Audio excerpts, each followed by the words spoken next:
Millions of years ago, the powerful forces that lie dormant inside the Earth pushed up the coast of the region of Patagonia in Argentina.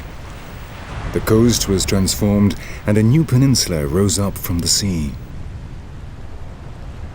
The cliffs along this shore still today retain the traces of their past beneath the ocean, fossils that testify to the amazing variety of life forms which, already in distant times, inhabited these waters.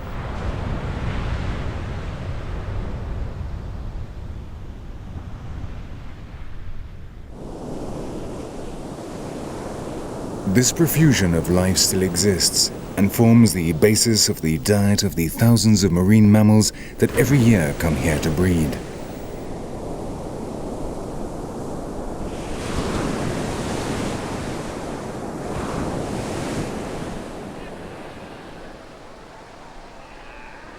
The Valdez Peninsula has become a unique refuge for those marine animals that require solid land on which to bring their young into the world. Sea lions and elephant seals periodically occupy its beaches in an annual cycle which has continued uninterrupted for thousands of years.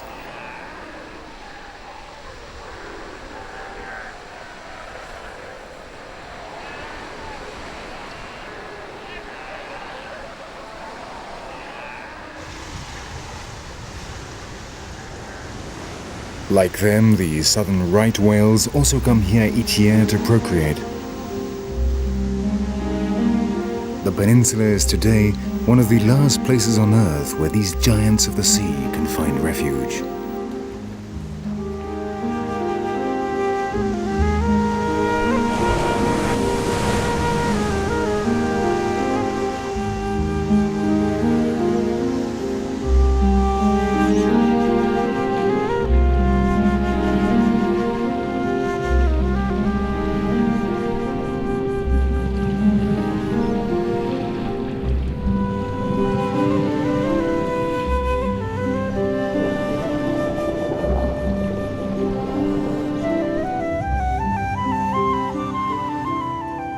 As every year when June comes around, the southern right whales reach the calm waters of the Nuevo and San Jose Gulfs.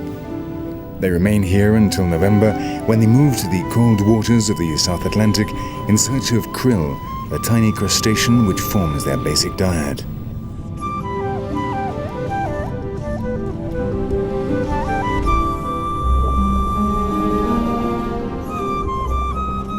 "14 meters long and weighing 35,000 kilos, they are the largest of the visitors to the peninsula.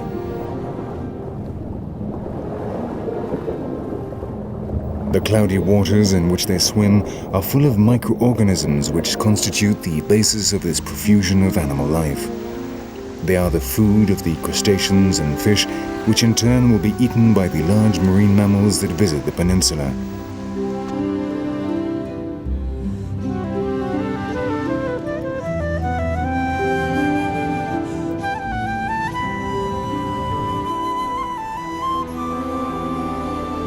The origin of such abundance lies in the strategic location of this land. The Valdez Peninsula is in the region of North Patagonia in Argentina, in an area where warm sea currents from the north meet colder ones from the south, thereby creating ideal conditions for the development of a great diversity of marine life. A very different situation from that on land, where the flora and fauna must struggle to survive in a far more hostile environment.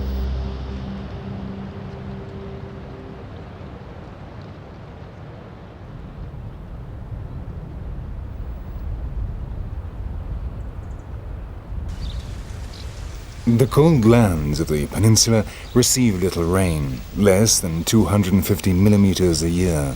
The vegetation is almost exclusively composed of small bushes and grasses, which are buffeted by the constant winds blowing across the region in gusts of up to 100 kilometers an hour.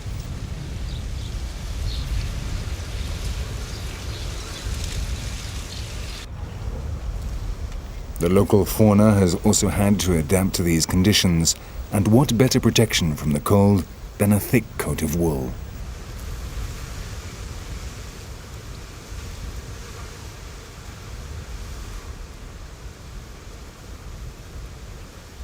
The guanacos are the largest members of the camel family in South America, and the ones that have best adapted to the harsh conditions of the peninsula, although for some of their neighbors, on the other hand, the Valdez Peninsula is a paradise compared to the cold waters of the Atlantic.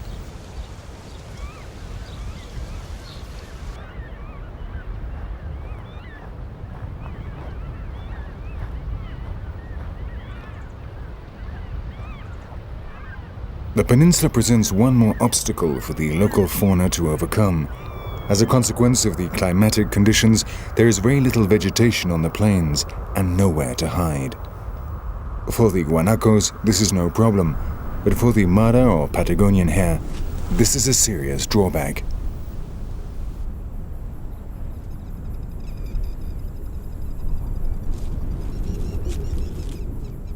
The Maras, which are not hares at all despite the name, must be constantly on the alert for possible predators. So much so that its teats have evolved towards a lateral position, behind the elbows, so they can feed their young without having to lie down.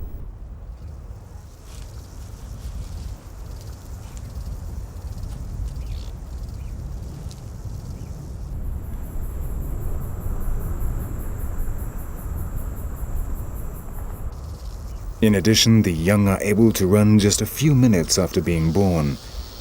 In a place with no protection, the only defense is flight, and the body of the Mara has been designed with this in mind from the very first moments of its life.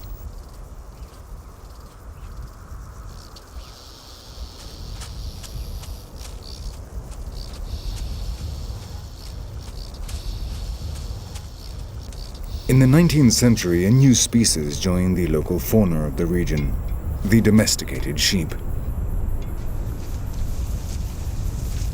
Though the land is very poor and so useless for agriculture, its wide plains can support extensive grazing, and from early on, sheep and cattle farming became the main activity across the vast expanses of Patagonia.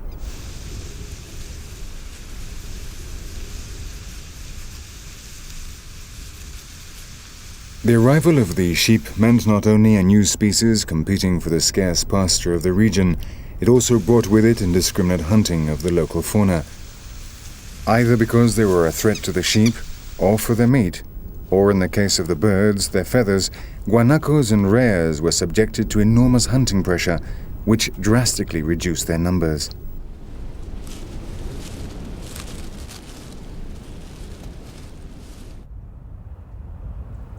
Today, fortunately, the different species that live on the peninsula are protected and no longer have to worry about attacks from humans, only the natural predators that still inhabit the peninsula.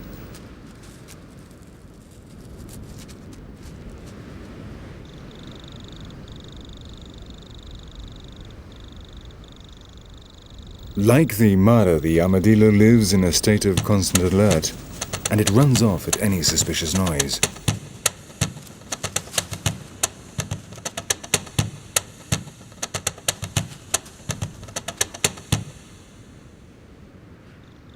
The fox is not a dangerous predator, but you can never be too careful, especially when you're a long way from your burrow.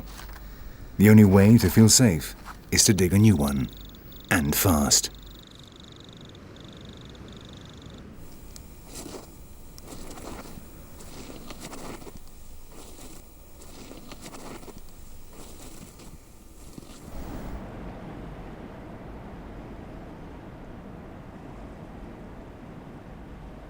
The main value of the Valdez Peninsula is, however, not to be found inland, but along the coast where life is much more profuse.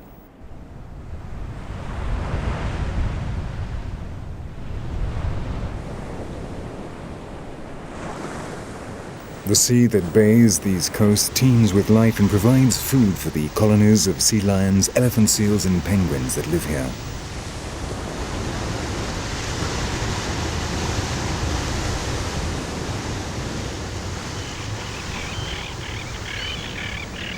Over 100 species of austral birds nest along the coast and come to the beach in search of food.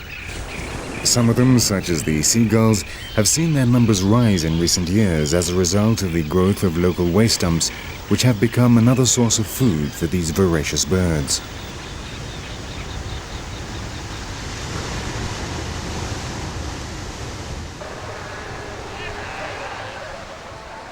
Alongside them live the South American sea lions, also called sea wolves, or fur seals due to the clump of fur around the head of the males.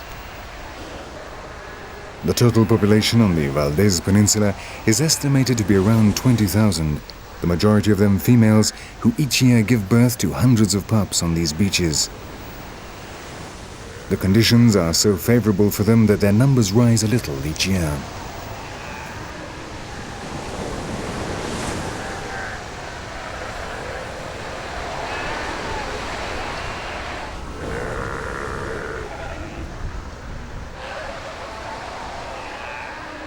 The waters around the peninsula must have sufficient reserves of food to sustain these growing colonies of mammals and seabirds.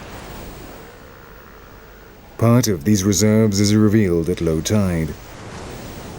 The beaches are then covered with a multicolored blanket of vegetable, animal, and mineral remains washed ashore by the currents.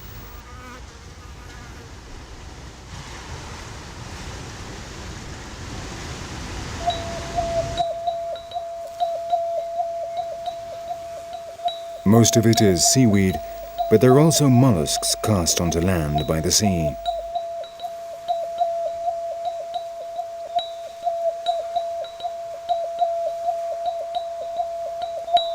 The local birds are quick to take advantage of this gift. The protective shells of the bivalves are no obstacle. The seagulls have discovered an infallible method of getting through them. When they find one, they take it in their beaks and fly up with it.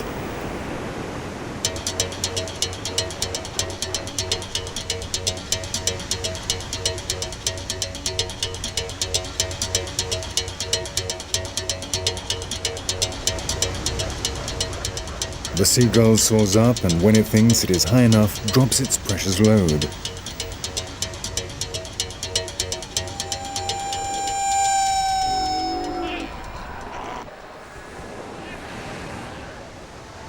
After one or more attempts, the shell will crash against a rock and break apart, and dinner is served.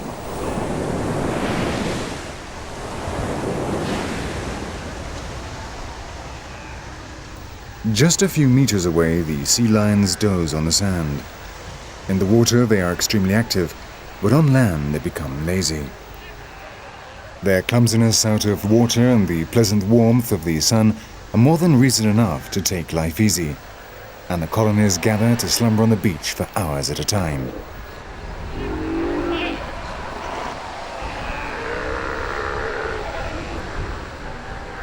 The sea lions remain along these coasts all year round. During the breeding season, the colonies gather at two places, one at either extreme of the peninsula, Punta Piramides in the south and Punta Norte in the north.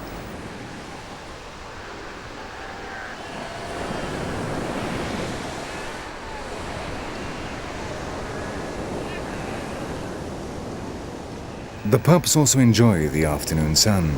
They are still very small and don't have the layer of fat necessary to survive in the freezing cold waters of the Atlantic. For the time being, their life is more terrestrial than marine, though not for long.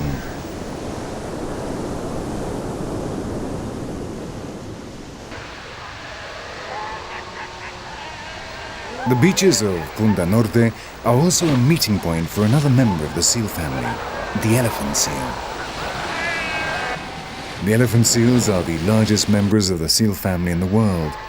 The females can weigh up to 500 kilos, but even they are lightweights compared to the male. This male is almost 5 meters long and weighs around 2,500 kilos, almost 10 times as much as a sea lion.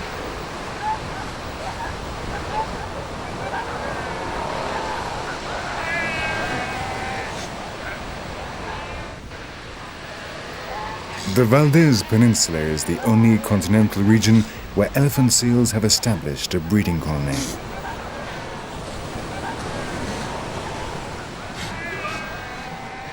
The clumsiness of both the sea lions and the elephant seals on land contrasts with their incredible agility in the water.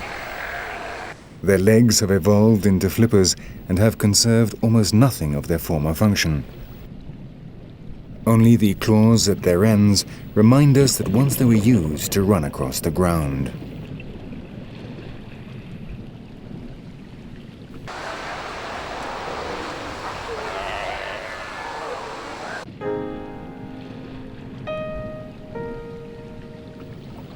The layer of fat that surrounds them and their ability to restrict blood circulation at the periphery of their bodies enable them to remain in the cold waters of the peninsula for hours on end. There they play, hunt, and may even sleep.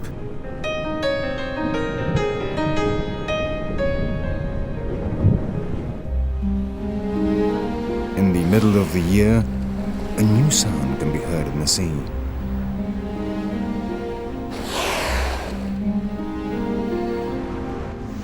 The southern right whale has returned to the Valdez Peninsula.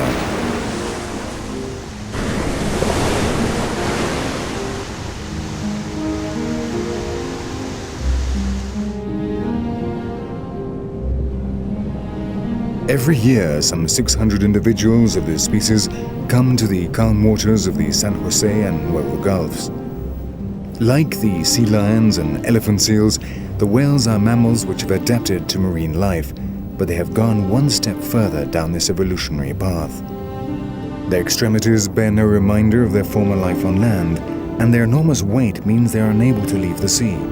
And nor do they need to, because the whales, unlike the sea lions and elephant seals, reproduce in the water.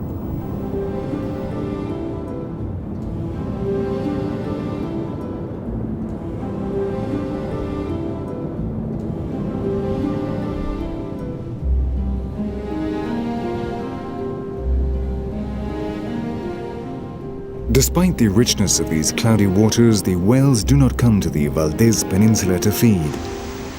In fact, during their stay here, they fast, living on the fat reserves they have accumulated during their time out in the open ocean.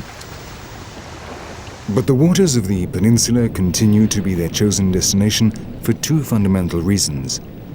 This is where they mate and give birth.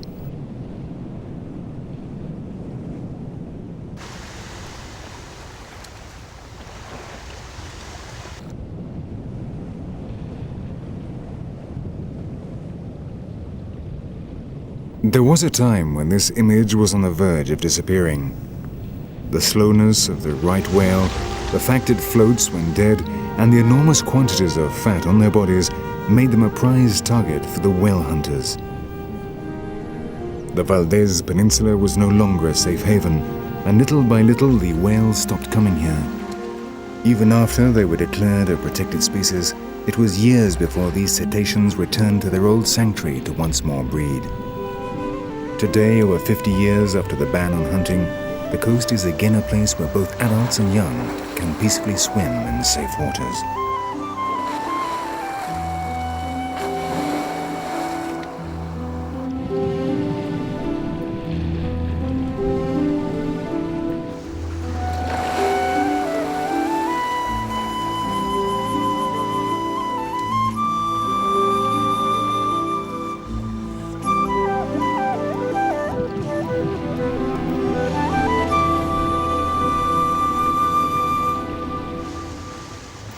Mother and child remain together for a year, which is how long breastfeeding lasts.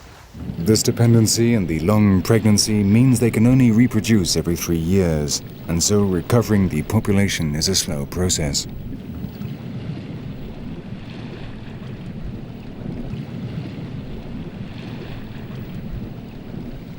From when they are young, the right whales develop calluses on their heads which distinguish them from other cetaceans. These calluses are colonized by enormous numbers of small, whitish parasitic crustaceans, and to free themselves of these, the whales employ a truly spectacular method.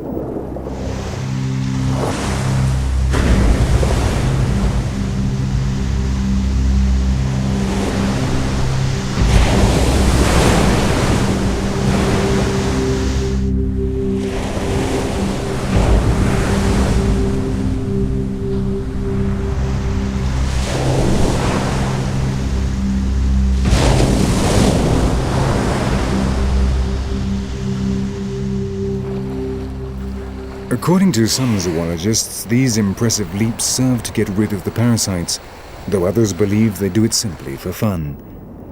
Whatever the purpose, it is a spectacular demonstration of their incredible power, capable of lifting these monsters right out of the water. At birth, these whales measure 5 meters in length and can weigh over 2,000 kilos. And that is just a start. During the first 2 months of their lives, they grow 3.5 centimeters a day, a record in the animal kingdom.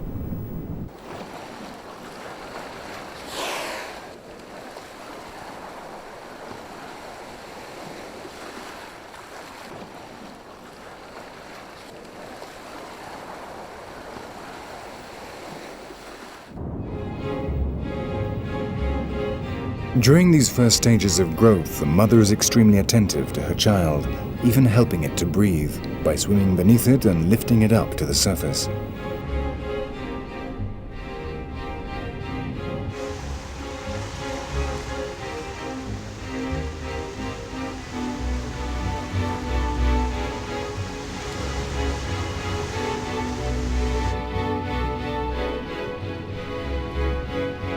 With a ban on hunting, we might think that these giant cetaceans have nothing to fear. But unfortunately, peace does not always reign in this natural paradise.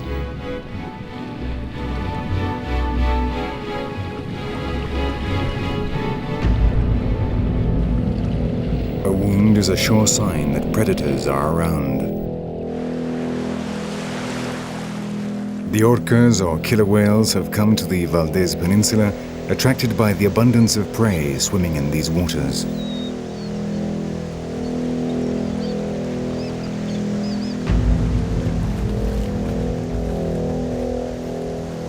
The orcas are the only predators, apart from man, who represent a danger for the right whales.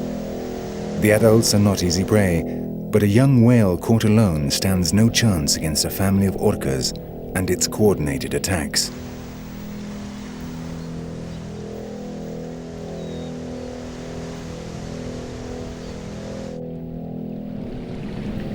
The mothers become extremely vigilant, gather together in groups and surround the young in order to defend them. These, unaware of the danger, continue to play quite happily. While their mothers are close by, the young whales feel protected, even when there are killer whales prowling around in the vicinity.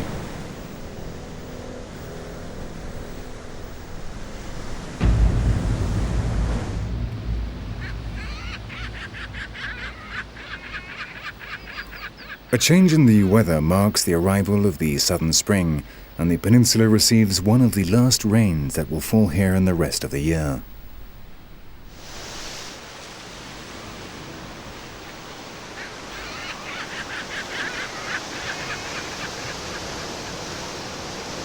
The sea lions have not yet moved to their breeding grounds.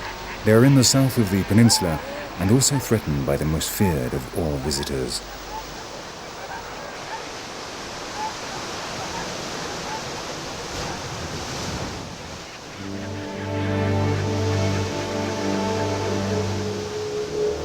A family of orcas prowls along the coast in search of food.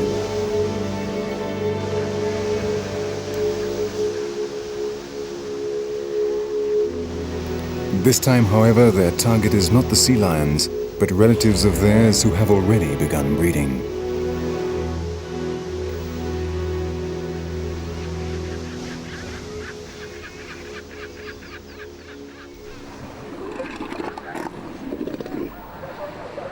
The female elephant seals are now in heat. The males, who had already established their territories and harems in August, must again defend them.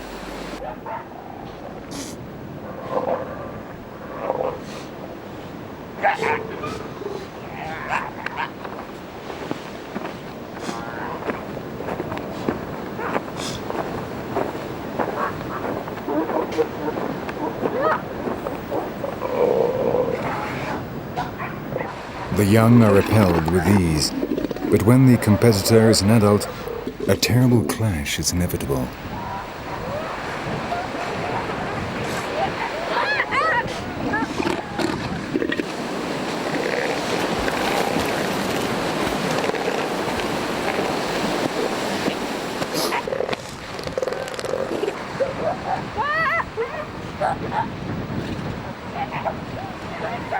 With their sharp teeth, the males try to wound their opponent on the neck or head.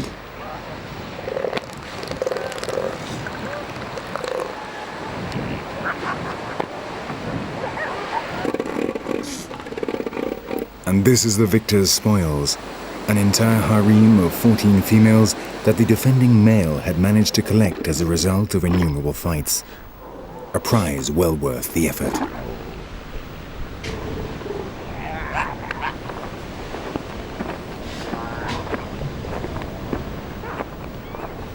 On this occasion, he has again been able to retain control over his harem, but this will not be the last time he will have to fight.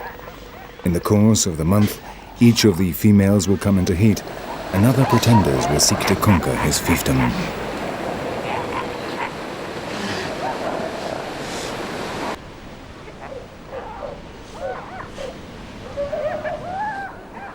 After the battle, the victor exercises his rights over the females he owns.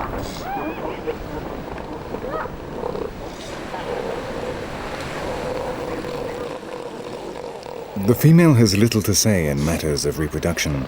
The master of the harem, aroused by the combat, assails his mate, immobilizing her beneath his 2,000 kilos in weight, and copulates. The difference in size makes any attempt at resistance futile.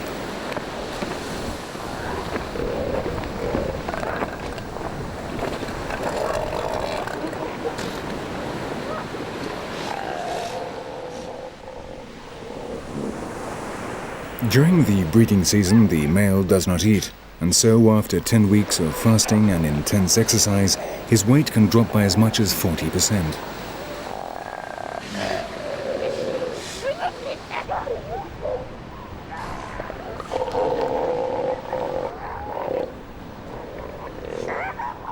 For the time being, however, his strength remains intact, and he demonstrates it by mounting all the females in the harem as they come into heat.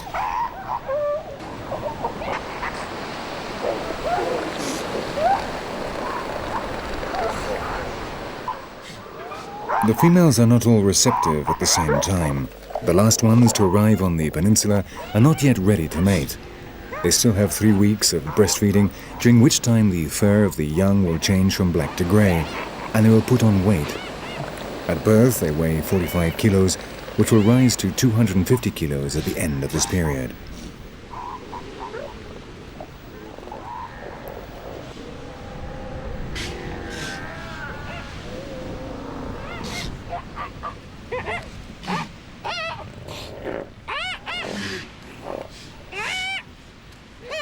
The females also do not eat during this time, and so if they have not accumulated sufficient reserves, they will not be able to provide their young with enough nutrition to guarantee their survival.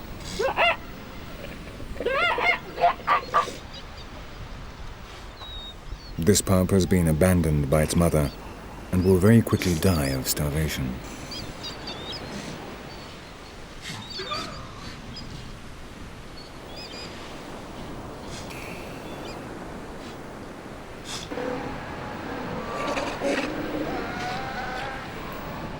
As the breeding season of the elephant seals comes to an end, that of their close relatives, the sea lions, begins.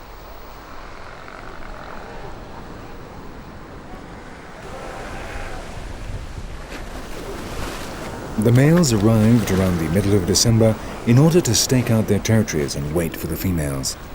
Since then, there have been constant fights among them, though generally threats are enough to dissuade the weaker one from any attempt to fight.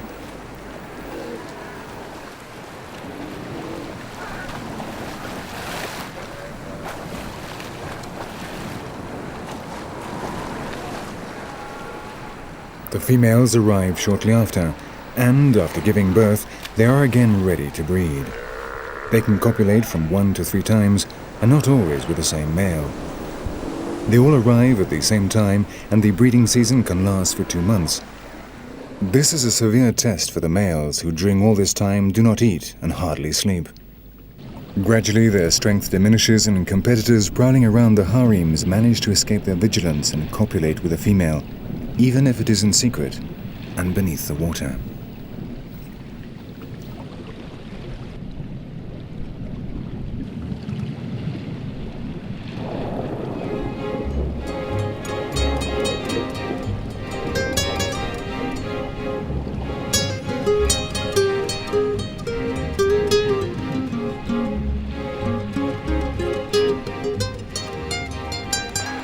Unlike the elephant seals, the female sea lions do go into the sea to feed during the time they are breastfeeding.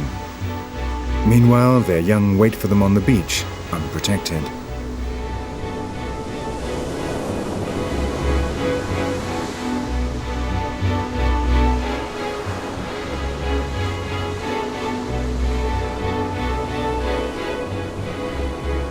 The pups are very vulnerable and many die before they reach maturity.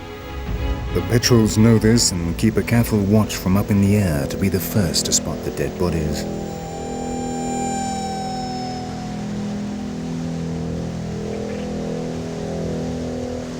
Before long, they discover one among the waves.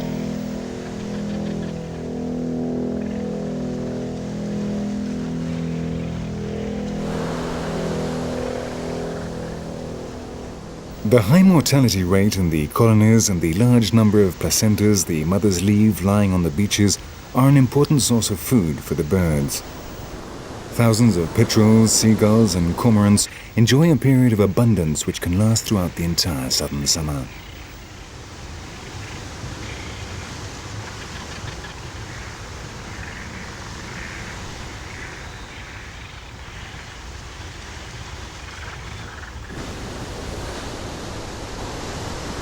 The shore is almost as dangerous as the sea. Another pup is being killed, this time crushed beneath an adult male as he fought to defend his harem.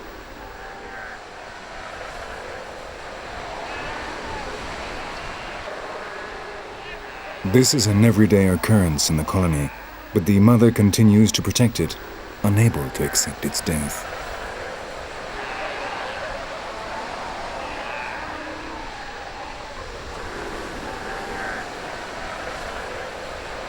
The last females come into heat in March. As the breeding season comes to an end, the harems split up. The sea lions swim out to sea in search of food and again move to the winter colonies, where they will remain until the following summer.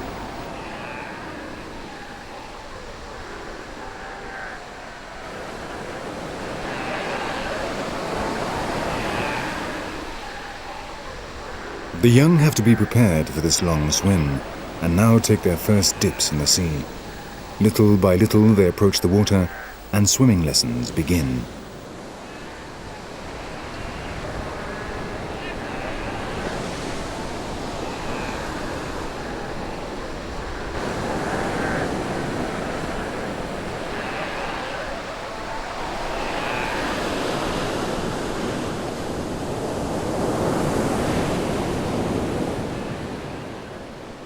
The first few weeks are the most dangerous for them. Not only do they have to worry about predators and the adult males that might crush them at any time, they must also be beware of males who have not yet quite reached maturity. Unlike the females, they don't protect them, and on occasions they may attack them and even kill them. The males of the species are not renowned for their paternal instincts.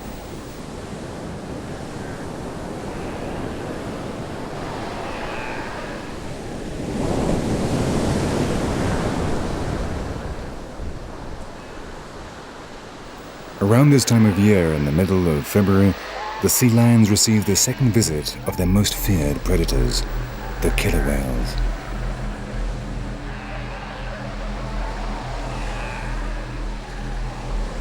The orcas also have young who must be taught how to hunt, and the peninsula is the best training ground. The sea lion colonies are full of young, inexperienced pups playing on the shore, and hundreds of adults going into and out of the sea to feed. Food is everywhere, and what's more, it's easy to catch.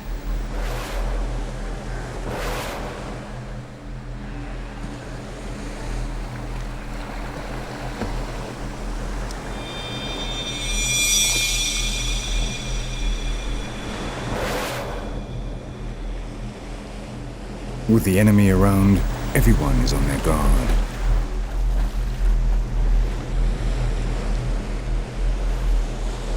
This is a single family group, and it's on the watch scanning the beach in search of prey. They won't have long to wait.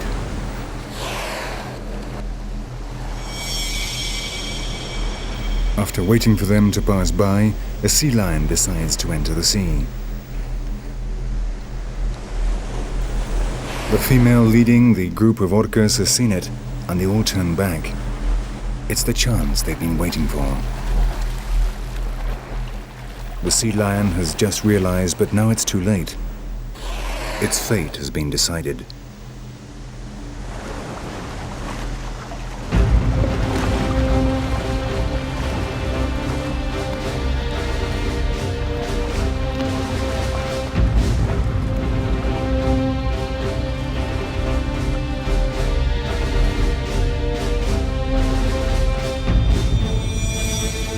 The male desperately tries to reach the shore, his only hope of salvation.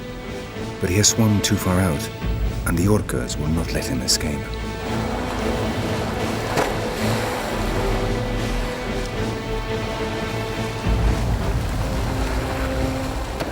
The young actively participate in hunting. They have to learn how to kill and dodge the attacks of the wounded sea lion.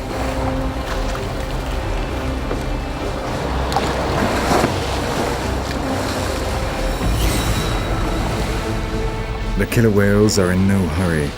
The victim is fatally wounded and has no chance of escaping. Better to be patient and wait for it to weaken while they practice attacks on it.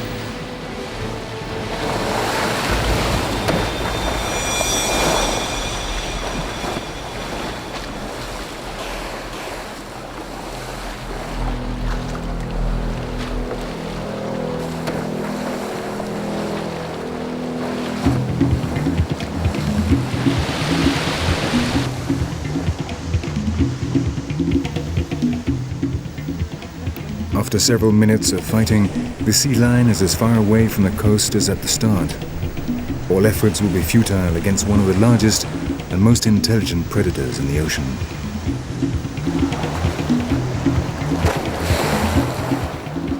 The killer whales attack in family groups led by the oldest female. Each group has its own communication sounds and hunting techniques which they practice with their young. This organization enables them to hunt not only fish, sea lions and elephant seals, but even sharks and large cetaceans.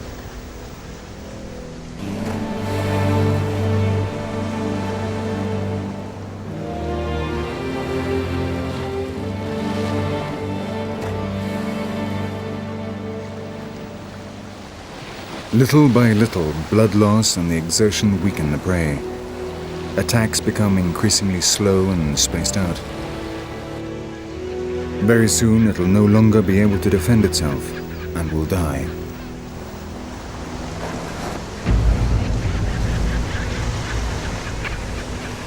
After a struggle that has lasted over 45 minutes, the elephant seal dies and is devoured by the family of killer whales. Slowly, calm returns to the sea.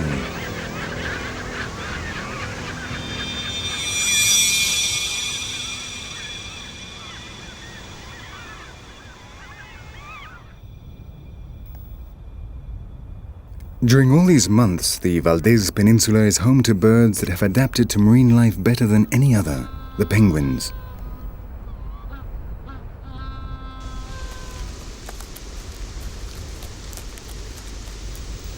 There are over 500,000 Patagonian or Magellanic penguins in the various colonies established on the peninsula and the surrounding region. They have been almost 6 months living in the waters of the Atlantic and now return to breed in the lands where they were born.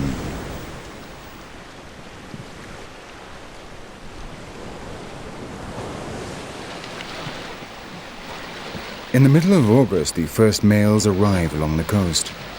They have come to get the nest ready before their partners arrive.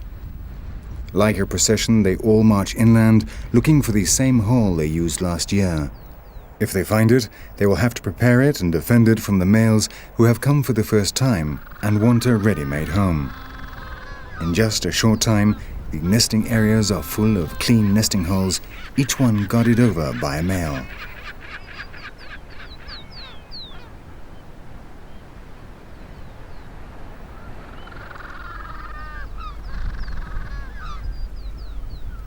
In the middle of September, the females arrive.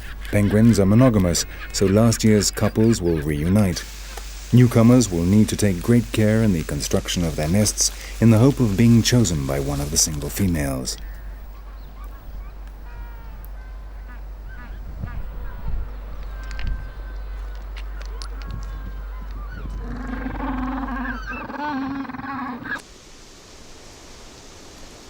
Their breeding colonies are inland, almost 600 meters from the beaches. Here the ground is solid, and there is no danger of flooding, though they do run the risk of their eggs being trodden on by a careless guanaco or rhea.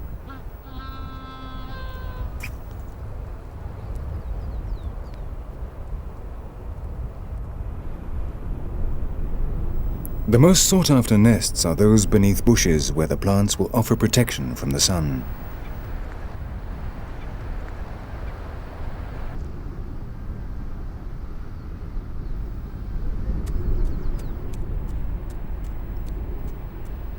Once they have been reunited with their mates, the courtship begins, a ritual of dances, flapping of wings, and clacking of beaks.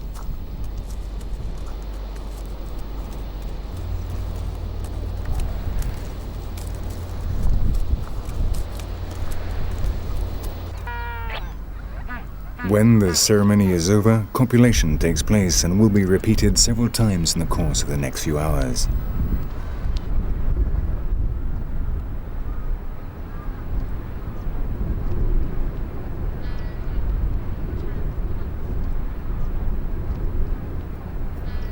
A few days later, the females lay 2 eggs which will be incubated by both parents for 40 days.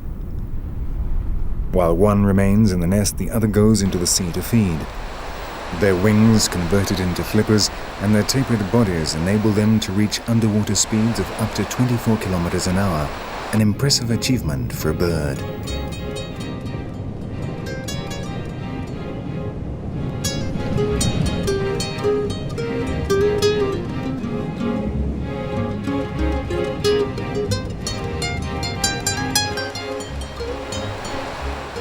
This adaptation is fundamental as they spend almost half the year living day and night in the ocean. There they eat, drink, play, and sleep.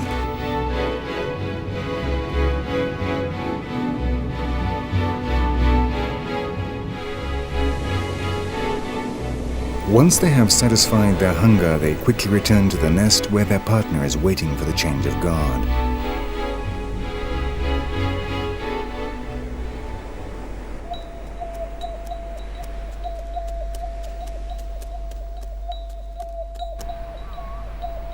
The eggs must never be left unattended because foxes, petrels, skywers, and seagulls are always around waiting for a chance to take them. To prevent them from being stolen, the penguins dig holes up to 1 meter long. Even so, many eggs and chicks are lost, and it's rare for all a couple's offspring to survive.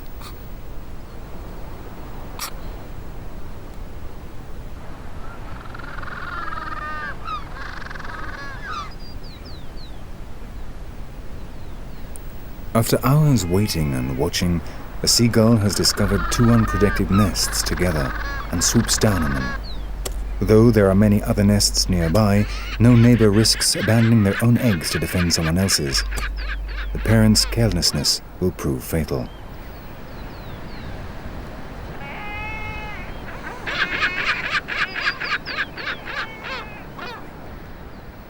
Many others, having seen the seagull land, approach hoping for an opportunity, and some of them are rewarded.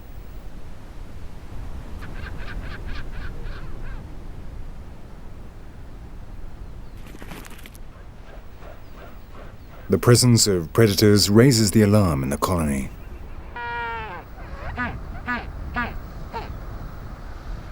But in vain. The parents will not arrive in time to avoid the tragedy. None of their eggs will be saved.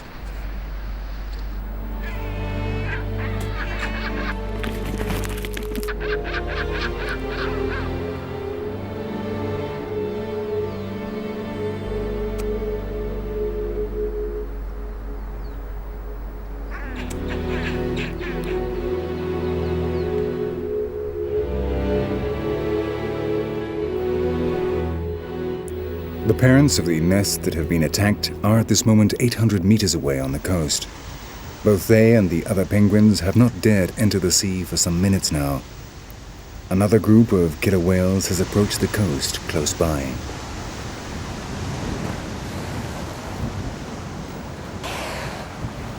This time, however, the predators are not out hunting but training. The adults are going to teach their young an exclusive technique they have developed here on the peninsula.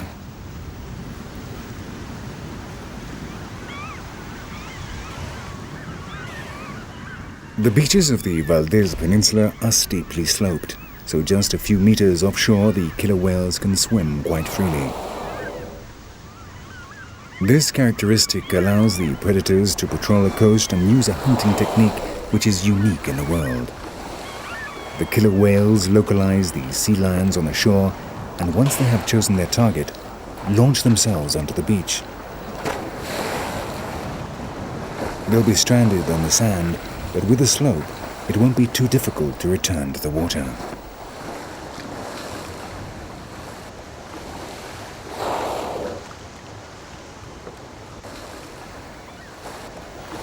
Young and adults practice the maneuvers several times on the deserted beach.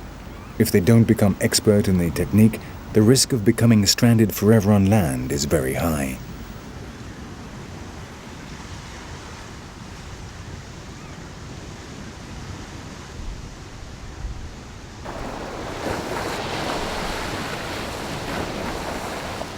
The young also have to learn that this technique only works at high tide. At low tide, the beaches are not sufficiently sloped to be able to successfully carry out an attack. If they try, they will almost certainly get stuck long before reaching the shore.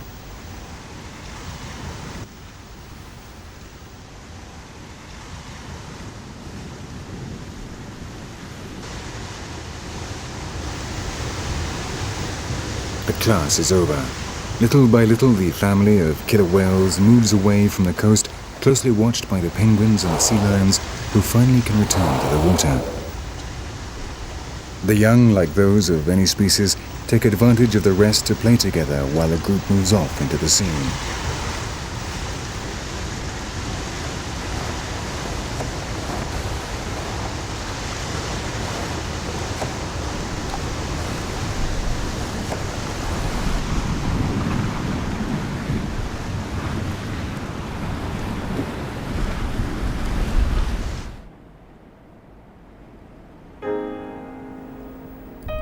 Another day is coming to an end.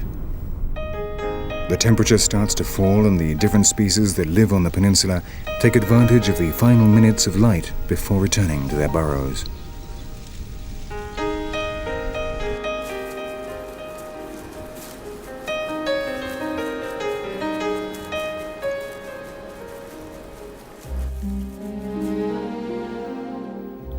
Slowly, calm returns to the waters of the peninsula. Penguins, sea lions, and elephant seals have returned to the shore to spend the night. Only the whales break the silence of dusk.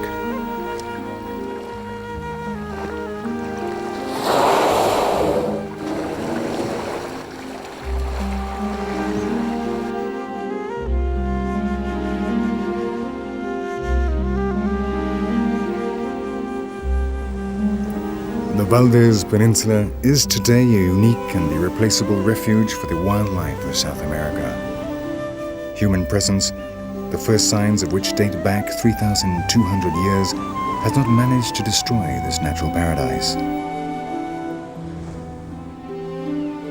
After many years of hunting and cattle farming, the Argentinian government decided to protect the peninsula and turned it into a wildlife reserve.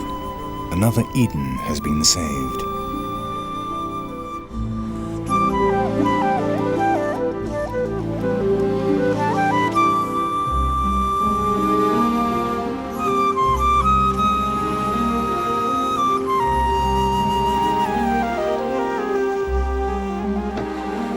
Today, the whaling ships have been replaced by boats carrying tourists from all corners of the world. Tourists who come here to see this remote peninsula, which in the past the sailors called the refuge of the monsters.